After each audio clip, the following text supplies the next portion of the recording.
Have you heard of this thing called Live Golf? I think it's called Live. I don't know how you pronounce it. LIV. Or live? Wait, LIV? Yeah, just LIV. No, I don't. What's live golf? Live Golf. Okay, so you know about the PGA Tour. It's like the main, Yeah, it's like that, the NFL that tennis for golf, thing, right? No, golf. So Live Golf is a competitor to the PGA that just emerged. Oh, the out of Saudi nowhere. Arabia It's thing. backed, exactly. Yeah, yeah, It's yeah. a Saudi-backed rival, and these guys are basically trying to. It's like they're trying to spin up a new league by brute force. They're investing hundreds of millions Which I of dollars. appreciate. I think they pledged.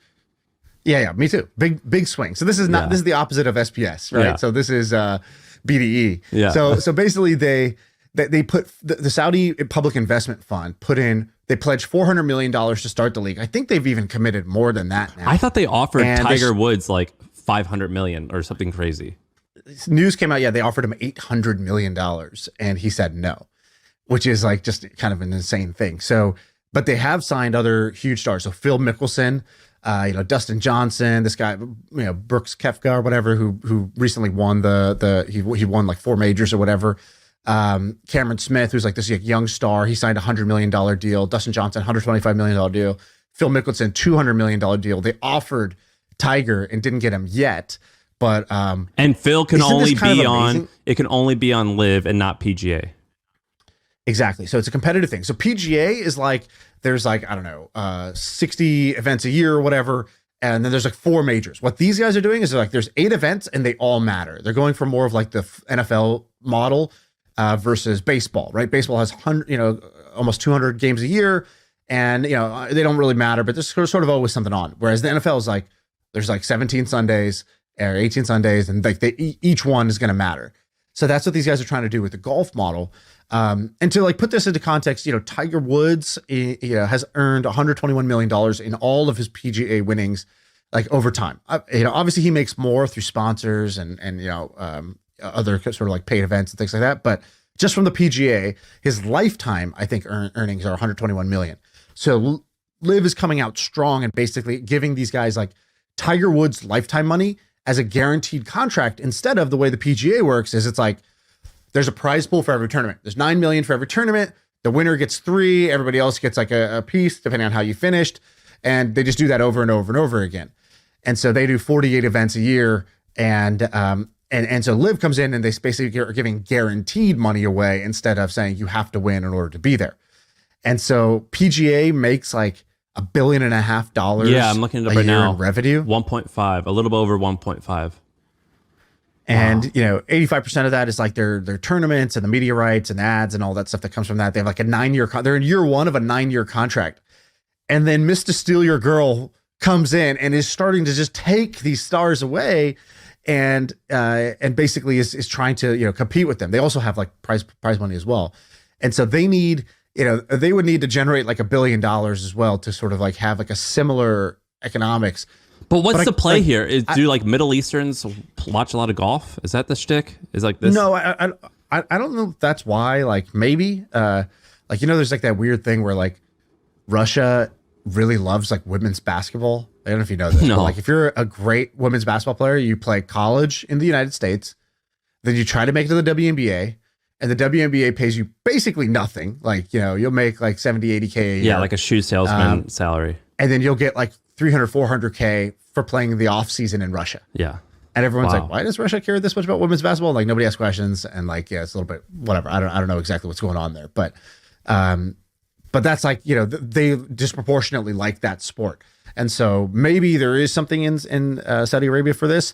Or it's just they have a huge amount of money and they see the business opportunity, where PGA basically had a monopoly on this. And if you can create a successful sports league, these are worth billions and billions of dollars. Like we both love the UFC. UFC sold for, I think, $4.2 billion, which in my opinion is now like very low, undervalued for where it is. And that's like, the UFC is like fringe compared to NBA, NFL, like these major leagues. What's more popular, golf or UFC? Golf, right? I think golf is not more popular, but it generates more revenue. But what's more lame? Because it's like sort of the wealthy.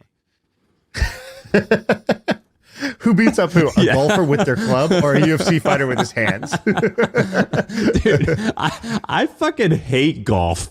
I hate golf. I cannot stand golf. Dude, Golf's not a sport. Golf's an activity. Answer this honestly. How much of your thinking at the end of the day boils down to who could beat up who? Most. I think because that's like something that we're all like we're all afraid of. Like the guy who at the end of the day is like, oh, I can kill anyone in this room with my bare hands. He is, he's the true dog.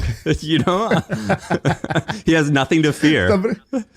Somebody said this once. I was reading like a NFL scouting report. It's like there was a draft. There's 4 quarterbacks. They were all like top prospects. It's like who's gonna go number 1, who's number 2, and the guy who does like the draft, he said this line that I thought was so badass. He goes, if they were all on vacation and going for a road, they were walking out to go to the car, they would all throw the keys to Mark. Like they would check the keys to Mark. Mark's driving, and it was like this like alpha male thing, and I was just like, what was this analogy, and why did I love it so much? Like, if you just said this, if it was like, hey, Elon, Jeff Bezos, Mark Zuckerberg, Bill Gates go out to dinner, who's paying? Who's picking up the check? Yeah. Who ordered the Uber? Yeah, none of these guys are driving. Do you when you're in a room like at a restaurant, who sits aisle? What percentage of the time when you're at a restaurant do you look around and be like, whose ass can I kick and whose can I not? 0. Really? 0%. But I know that you do, which is why I asked you this question, because it's hilarious. You don't think about that? 0% of the time. Dude, I cannot stand golf. Any sport that you wear khaki pants to like play, it's not a sport. That's not a sport. It's an activity. It's a hobby. It's checkers, but it's not, like it's barely a job if you have to wear khakis. It's barely a job. Yeah. Like sport is out of the question. Khakis and a collared shirt.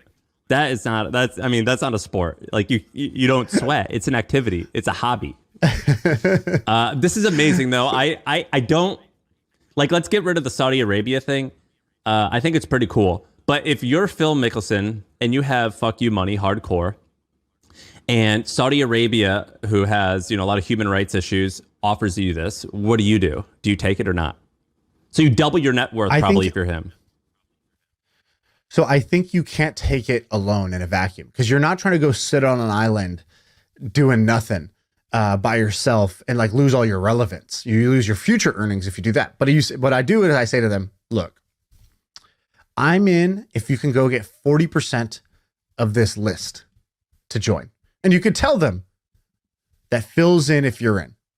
And I would basically say, you need to sweep a critical mass of us so that this is relevant, that this is considered the top class. I'm not going to go play in the B League or the D League by doing this.